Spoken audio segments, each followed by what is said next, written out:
오늘 말씀의 배경은요, 안식일입니다. 안식일. 여러분, 안식일이 어떤 날이에요? 안식일. 하나님께서 세상을 온 우주 만물을 6일간 창조하시고 제7일째 되던 날 안식하셨다고 성경은 기록하고 있죠. 창세기 2장에 보면 이 안식일에 하나님은 이 날을 복주시고 또 축복하셨다, 이 날을 거룩하게 하셨다, 그렇게 기록되어지고 있어요. 그리고 하나님께서 온 우주 만물을 창조하시고 그 만드시던 모든 일을 이제는 마치고 안식하셨다, 이렇게 기록합니다. 이 안식일은요, 일을 그치고 쉬는 날이다, 이렇게 쉽게 표현할 수 있겠죠. 하나님께서 일하시고 너무 고단하셔서 힘들어 쉬신 게 아니죠. 그 안식은 하나님께서 창조하신 온 피조물, 특히 사람들, 인간들하고 함께 교제를 나누시면서 그들을 축복하신 날, 바로 그것이 안식일입니다. 그러니까 쉬었다라고 하는 쉼의 본질은 일을 하지 않음에 있는 것이 아니라 하나님과 함께함에 있는 거예요. 우리 성도의 쉼은, 진정한 쉼은 하나님과 함께할 때 우리에게 쉼이 있게 되는 것입니다. 그래서 하나님과 함께하는 안식일은 하나님의 본성인 사랑과 또 은혜가 있는, 또 넘치는 복된 날이고 거룩한 날인 것입니다. 그리고 또 안식일은요, 우리의 구원과 연관이 있어요. 애굽에서 종살이하던 이스라엘 백성들이 하나님의 은혜로 유월절을 지나 다음 날이 뭐예요? 안식일이잖아요. 안식일 날 나오게 되었어요.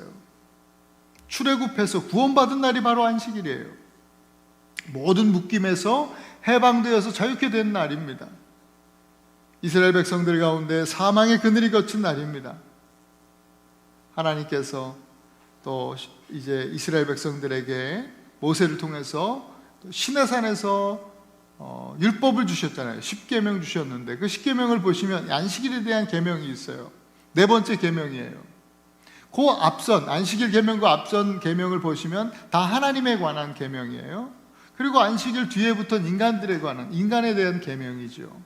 그러니까 그 순서적으로도 그 전체적인 구성을 보더라도 이 안식일은 하나님과 인간을 연결시켜주는 그런 위치적인 그런 자리에 딱 있죠. 안식일이. 그러니까 안식일의 역할이 바로 그거예요. 하나님과 인간을 연결시켜주는 것이죠. 그게 안식일의 본질이에요. 안식일, 그때 하나님을 예배하면서 하나님과 하나 되는, 연합되는 그런 일들이 이제 있었던 것이죠. 오늘 우리는 이제 예수님 부활하신 날, 바로 주일날, 오늘 이렇게 일요일날 하나님 앞에 모여 예배하지만요, 그 예수님 부활 이전에는 다 안식일이었죠.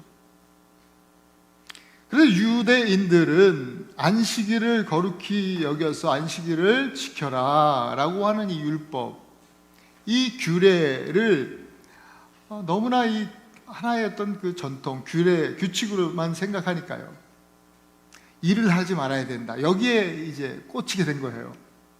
일을 하지 말아야 된다 그러니까 그러면 어디까지가 일이냐, 이게 문제가 되는 거예요. 유대인들 랍비를 통해서 구전으로 전해지는 유대인들의 율법서의 미시나라고 하는 책이 있는데 거기에 보면 안식일에 하지 말아야 되는 일, 안식일에 이런 일들은 하지 말아야 한다라고 규정해 놓은 것이 바로 39가지나 있어요. 이런 것은 일이다, 이런 거예요.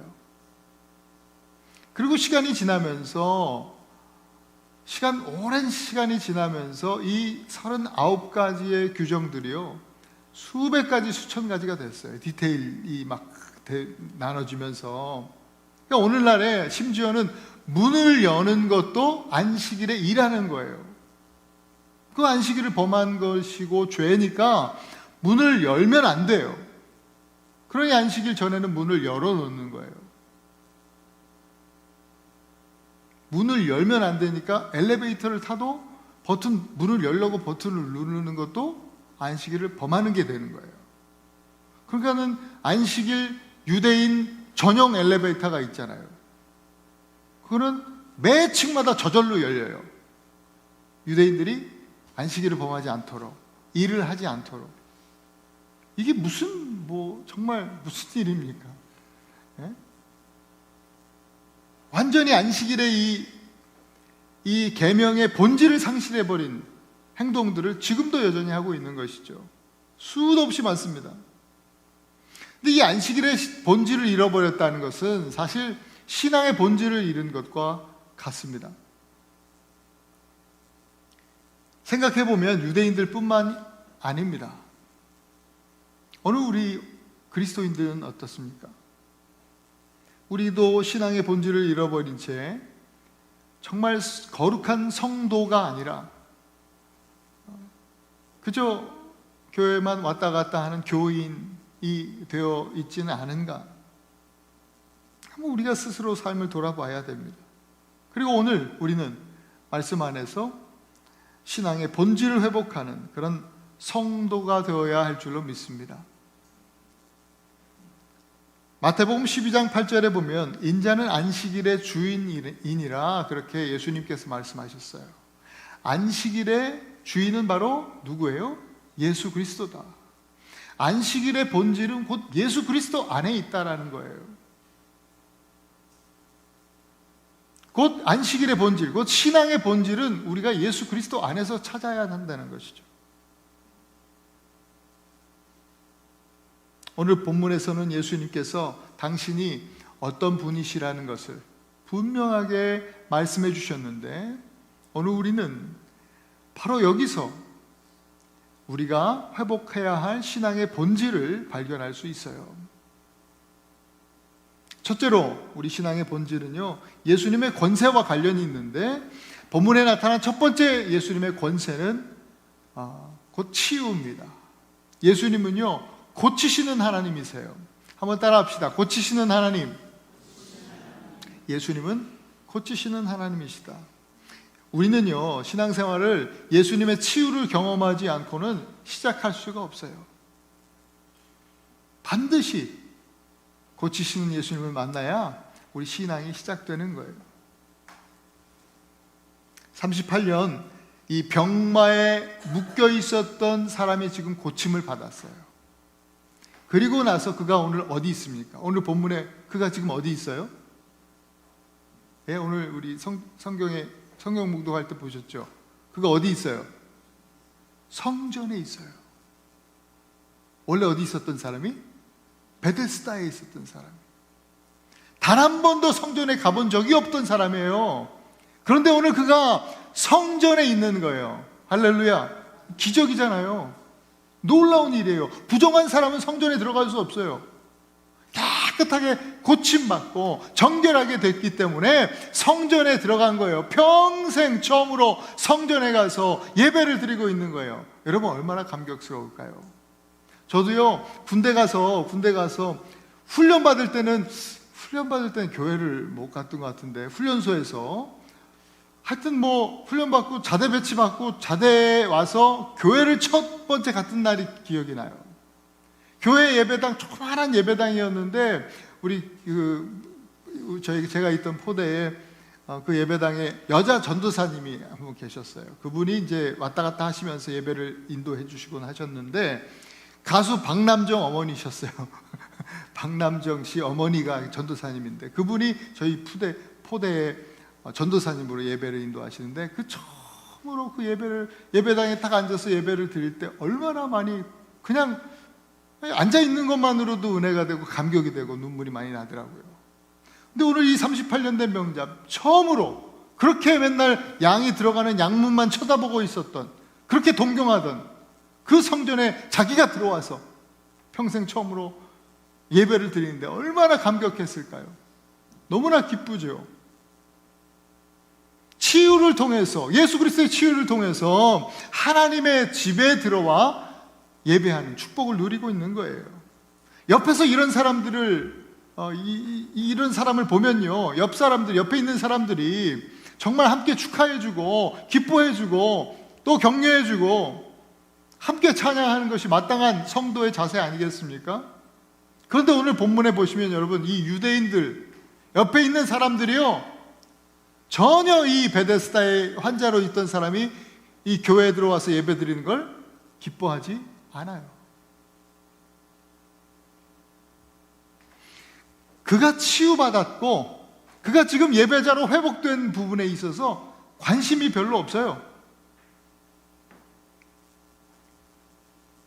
그냥 그들의 관심은 네가 자리를 들고 일했다 이거예요. 여러분, 오늘 자매님들 중에서 특히 뭐 이렇게 브러치 같은 거 하고 오신 분들 계셔요?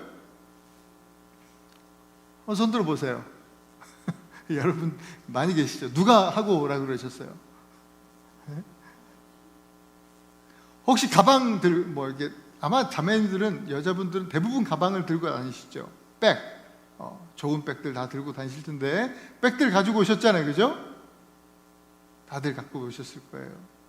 왜 제가 이 얘기를 하냐면, 율법에 의하면 여러분들은 브로치를 달고 온 여러분 또한, 가방을 메고 온 거는 뭐 말할 것도 없고, 여러분 다 죄인들이에요. 죄를 범한 거예요. 그냥 오시면 괜찮은데 뭘 달고 오면 그건 일한 거예요.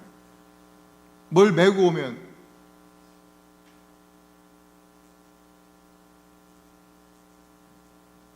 죄를 범한 거죠. 안식일을 범한 것이죠. 참 한심한 일이죠, 그죠? 이 사람들은요, 유대인들은 38년 동안이나 병들어 있던 사람을 고치신 분을 찾고 있는 것이 아니라, 너에게 이 자리를 들고 걸어가라고 한 사람이 누구냐? 라고 지금 묻고 있어요. 이 질문이 잘못됐죠, 그죠? 신앙의 본질을 완전히 잃어버린 사람들이에요. 그래서 성전에서 고치시는 예수님, 고치시는 하나님을 찾는 것이 아니라, 그들 자체가, 그들이 늘 정죄하는 자의 위치에 있으니까 정죄하시는 하나님을 찾는 것 같아요, 그죠? 신앙의 본질을 잃어버리면 이렇게 살아가요. 이런 사람들은요, 사소한 문제를 정말 죽고 사는 문제로 만들어내는 아주 선수들이에요. 여러분, 사소한 문제는요, 그냥 사소한 것으로 두십시다. 그게 지혜로운 거죠. 사소한 것은 사소한 것으로 두어야 합니다. 진짜 중요한 문제는 여러분들이 고침받는 거예요. 치유받는 거예요. 교회에 와서, 우리 예배드리러 와서 사소한 문제들은 좀 놔두시고, 정말 하나님 앞에 주님, 나를 치유해 주세요, 나를 고쳐주세요, 이 본질적인 문제를 가지고 하나님 앞에 나와야 되지 않겠습니까? 자꾸만 이 사소한 문제들을 가지고 우리를 시험 들게 하고 유혹하는 이 마귀의 이 유혹 속에 여러분 믿음으로 싸워 승리하실 수 있길 바라요. 본질에 집중하실 수 있길 바라요. 자리를 들고 걸어가야 하는 사람이 누구냐? 이 유대인들의 의문에 아주 지혜롭게 대답하는 이 고침받은 사람, 치유받은 형제가 이렇게 대답하죠. 나를 고치신 이는 예수라. 자리를 들고 걸어가라 한 사람을 찾고 있는데, 이 사람은 나를 고치신 분이라고 대답하잖아요. 나를 치유하시고 나를 예배자로 회복시켜 주신 분이 바로 예수 그리스도십니다. 이거죠, 여러분. 교회에 나와서 예배 드릴 때에 사소한 문제 내려놓고 주님의 치유를 사모하면서 그렇게 날마다 하나님 앞에 예배하실 수 있기를 축복합니다. 나의 입술의 모든 말과 나의 마음의 묵상이, 나의 모든 생각들이 주님께 연락되기를 간절히 소망합니다. 우리 시편 기자처럼 그렇게 기도하고 찬양하고 함께 기도할 때, 주님, 나의 말과 나의 생각과 나의 행동들을 주님 고쳐주세요, 치유해 주세요, 나의 인격을 고쳐주셔서 그리스도의 인격 갖게 해주세요. 이렇게 기도하시면서 여러분 삶에서 날마다 치유의 은혜를 회복하실 수 있기를 바랍니다. 여러분, 먼저 이렇게 우리 영이 치유받으면 그 영혼이 잘된 같이 범사가 잘되고 강건하여지리라. 할렐루야. 우리 영이 먼저 치유받아야 돼요. 그러면 우리 육신도 강건해질 줄 믿습니다. 치유의 은혜, 이것이 바로 우리 신앙의 본질, 첫 번째 본질이에요. 두 번째, 예수님의 권세는 생명에 있어요. 아버지께서 죽은 자를 일으켜 살리신 같이 아들도 자기의 원하는 자들을 살리시느니라. 여러분, 예수님의 권세는 살리는 거예요. 생명에 있어요. 예수님은 살리시는 하나님이세요. 한번 따라 합시다. 살리시는 하나님.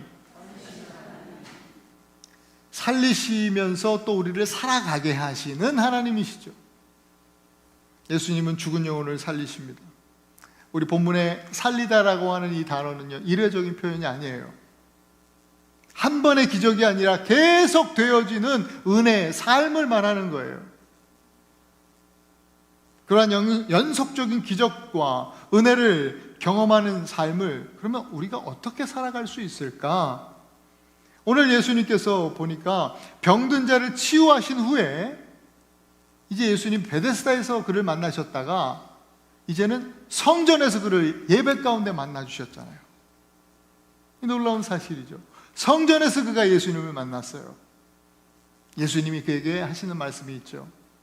그것이 오늘 14절인데, 보라, 네가 나았으니 가서 다시는 죄를 범하지 말아라.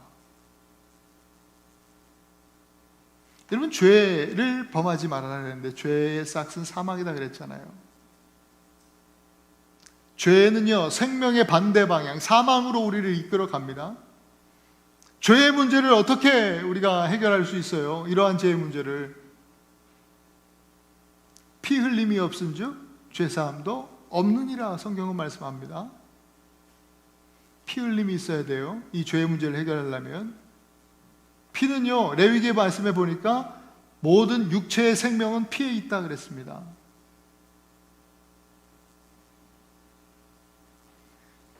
죄가 피를 더럽게 한다라는 것이에요. 죄로 인해서 우리는 이 죄라고 하는 바이러스에 감염됐어요. 이 피가 더러워졌어요. 사람이 생명력을 잃어버린 거죠. 그래서 인간은요, 그 더러운 모든 피를 다 쏟아버리고 이 죄에 감염되지 않은 순결하고 거룩한 피를 수혈받아야 살 수 있는 거예요.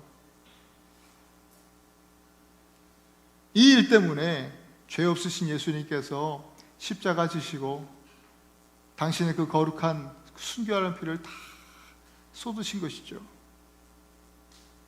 이렇게 죄의 문제를, 이렇게 정말 치사율 100% 죄라고 하는 치명적인 바이러스에 감염된 우리의 이 삶의 문제를, 인간의 문제를, 죄의 문제를 해결해 주신 거예요. 그런데 이 영적 수혈이 그냥 가만히 있는다고 일어나지 않아요. 저절로 일어나는 게 아니라 수혈의 통로가 있는데 그것은 바로 믿음이다. 오늘 예수님께서 말씀해 주세요. 24절에 예수님께서 이렇게 말씀하셨죠. 내 말을 듣고 또 나 보내신 이를 믿는 자는 영생을 얻었고 심판에 이르지 아니하니 사망에서 생명으로 옮겼느니라. 우리는 십자가 신 예수 그리스도 주님을 믿음으로 사망에서 생명으로 옮겨지는 그 은혜를 누리게 되는 것입니다. 여러분, 예수 그리스도의 십자가 보혈의 은혜, 우리를 위해서 십자가 지신 예수 그리스도를 믿으시기 바랍니다. 그 이름을 믿는 자, 그들이 바로 생명을 얻는 것입니다. 영적으로 죽었던 우리가 생명으로, 예수 생명으로 살아나는 것입니다. 그런데 믿음은 여기서 그치지 않습니다. 그저 일어나는 것에만 그치는 것이 아니라 살아내는 데 있어요. 신앙은 종교가 아니라 삶이에요. 삶. 오늘 본문의 유대인들이요, 예수님을 죽이고자 했다 그랬어요. 죽이고자. 그 이유는 안식일을 범했다. 거기다가 하나님을 자기 아버지라고, 참 아버지라고 그렇게 불렀다. 그 이유로 신성 모독이다 이렇게 하면서 예수님을 죽이려고 했어요. 하나님 아버지라고 했다는 것은 거꾸로 말하면 자기가 하나님의 아들이라 그렇게 말했다는 것이죠.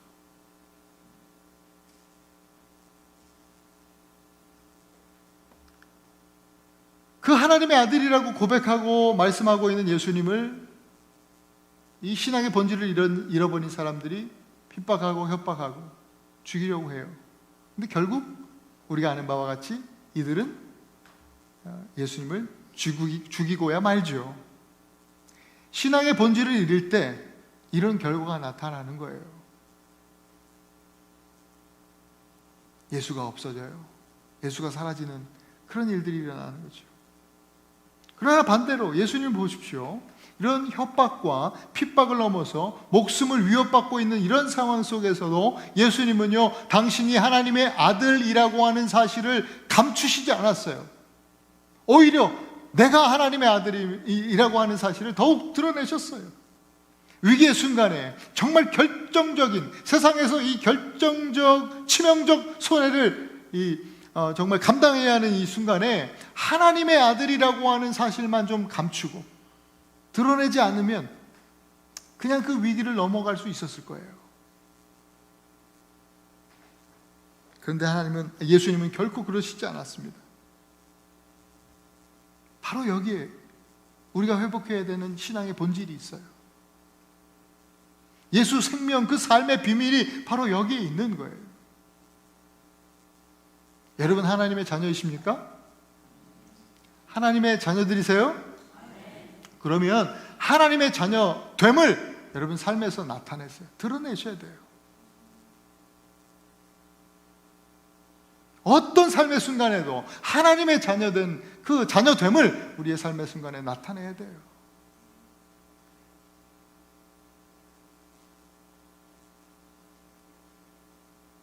작은 예를 들어서 식당에서 밥 먹을 때만 해도 그래요. 식당에서 기도하고 식사를 시작하셨으면 하나님의 자녀답게 은혜로운 대화를 나누면서 옆에 있는 테이블의 사람들이 들어도 은혜 받을 수 있도록, 그들에게 은혜가 흘러갈 수 있도록 대화하고 교제하면서 식사하셔야죠. 기도는 했는데 맨 욕만 하고 다른 사람들 정죄하고 자기 자랑하고 잘난 척하고. 어떤 분 그래요. 목사님, 저는 그래서요 식당에서 기도 안 합니다.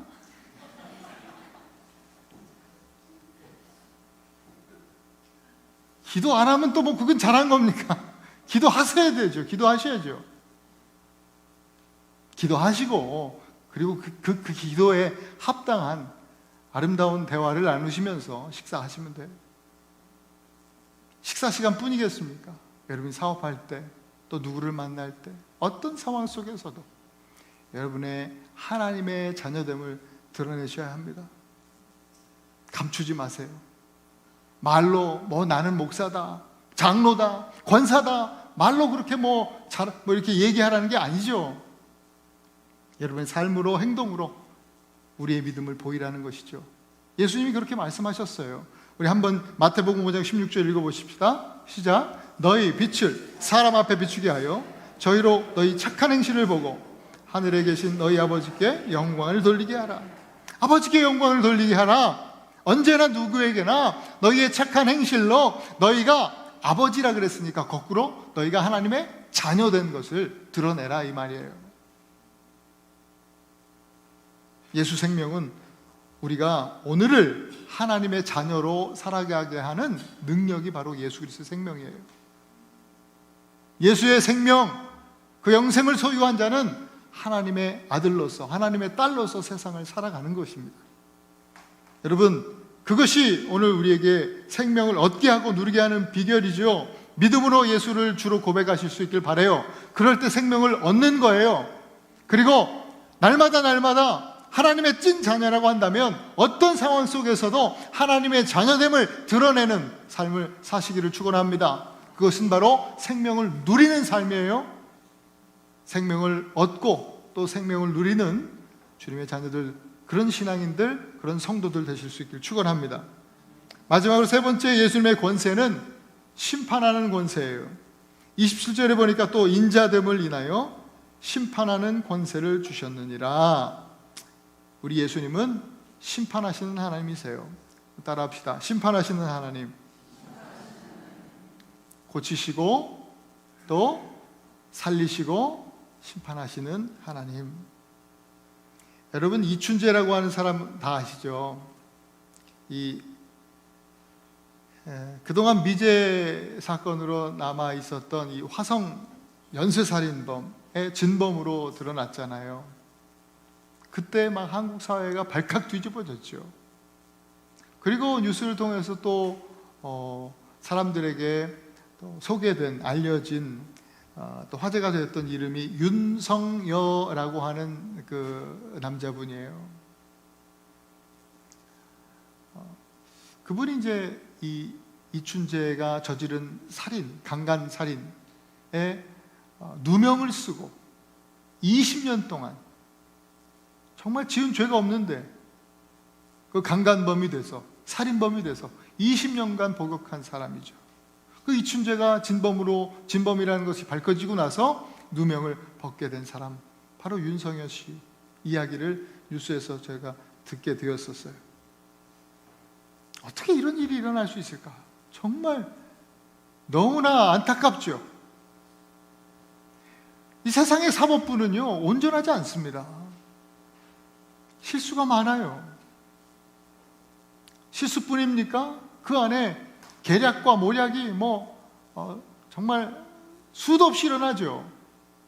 그런 상황 속에서도 억울한 사람들이 너무나 많이 나옵니다. 지금도 여전히 그렇습니다. 그러나 여러분, 오늘 예수님이 심판하시는 하나님이시다 그랬어요. 예수님의 심판에는요, 실수가 없습니다. 조금도 실수하심이 없어요. 그래서 예수님의 판결에 억울한 사람이 나올 수가 없어요.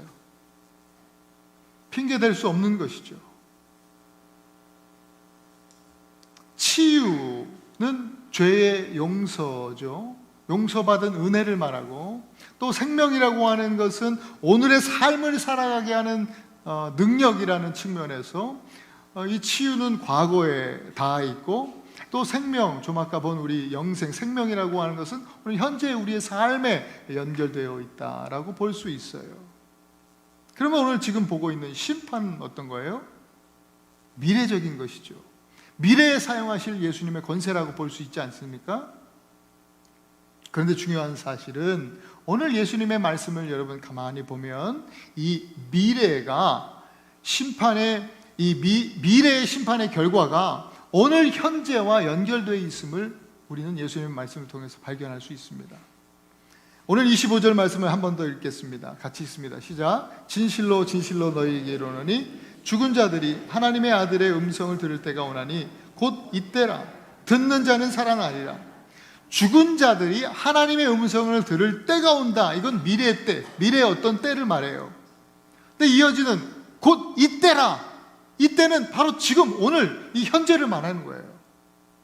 미래와 현재가 지금 연결되어 있어요. 미래와 현재를 연결하시는 분은 누구예요? 예수 그리스도예요.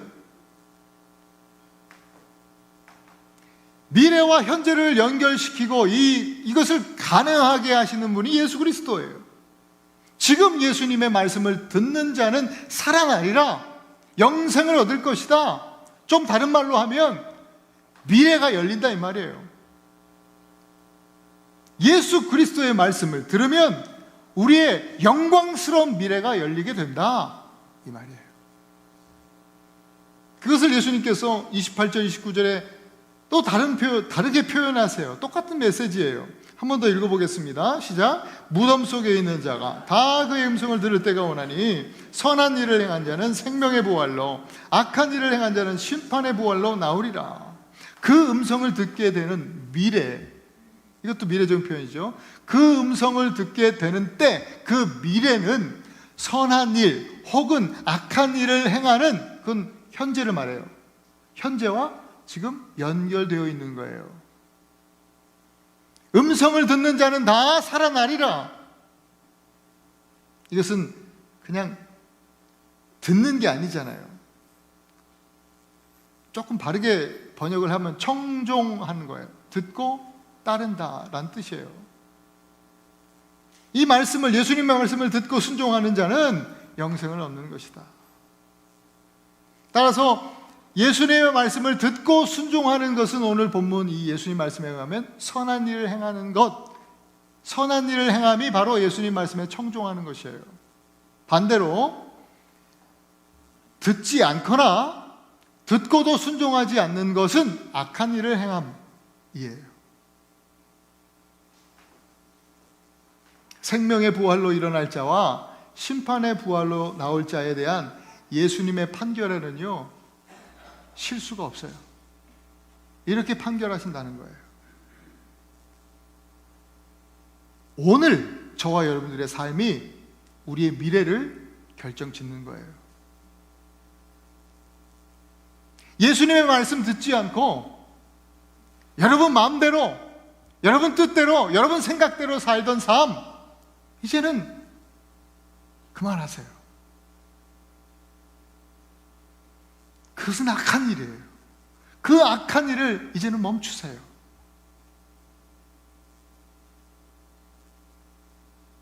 저와 여러분들의 삶에 정말 한 분도 오늘 우리 예외 없이 오늘 예수님의 말씀처럼 심판의 부활이 아닌 생명의 부활로 정말 영광스러운 미래가 열리게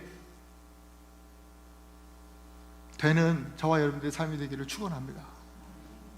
오늘 우리의 삶을 통해서 저와 여러분들의 그 미래가 열리게 될 거예요. 그 삶은 날마다 주와 함께 동행하는 삶이요, 주의 말씀 듣고 순종하는 삶이죠. 그 오늘 현재적 삶을 살아내심으로 오늘 우리의 삶에서 그 아름다운 영광스러운 우리 미래를 경험하고 또 누리는 우리 모든 에나바 하나님교회 성도들 되실 수 있기를 축복합니다.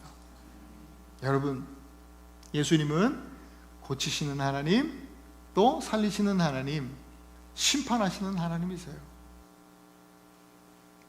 이것은 우리의 신앙의 본질이기도 해요.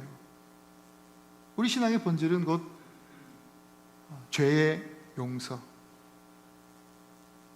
치유죠.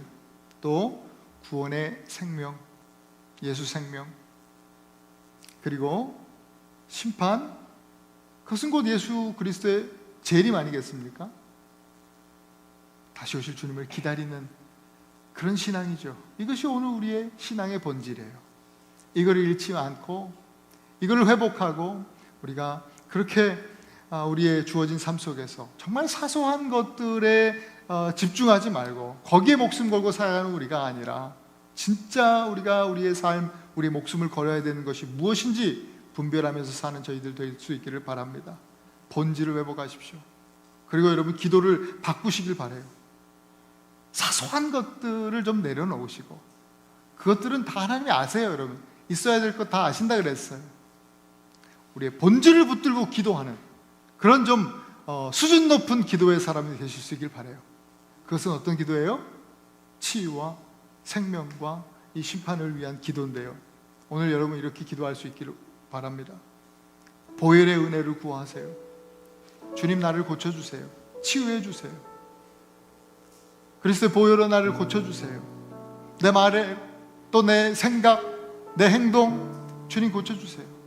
내 인격, 주님 고쳐주셔서 그리스도의 인격 되게 해주세요. 예수님에 대한 굳은 믿음을 갖게 하시고 예수 생명 소유하고 또한 예수 생명을 누리기 위해서 오늘도 우리의 삶의 자리에서 하나님의 자녀됨을 드러낼 수 있도록 주님 은혜를 더해 주세요. 그 영광스러운 미래를 오늘 이 땅에서 누리기 위해서, 그 영광스러운 하나님 나라를, 그 미래에 완성되어질 하나님 나라를 오늘 현재 우리의 삶에서 누리기 위하여 이제 악한 길에서 떠나서 오늘도 예수님과 동행하게 해주시고 예수님 말씀에 청종하면서 선한 행실로 살아낼 수 있도록 주님 은혜를 더하여 주세요. 오늘 이렇게 기도했으면 좋겠습니다. 우리 함께 찬양하실까요? 주께 가까이 이 찬양하시면서요, 오늘 하나님 앞에 이 말씀을 붙들고 기도했으면 좋겠습니다. 주님, 나를 만지시고 고치시고 새롭게 해 주시옵소서.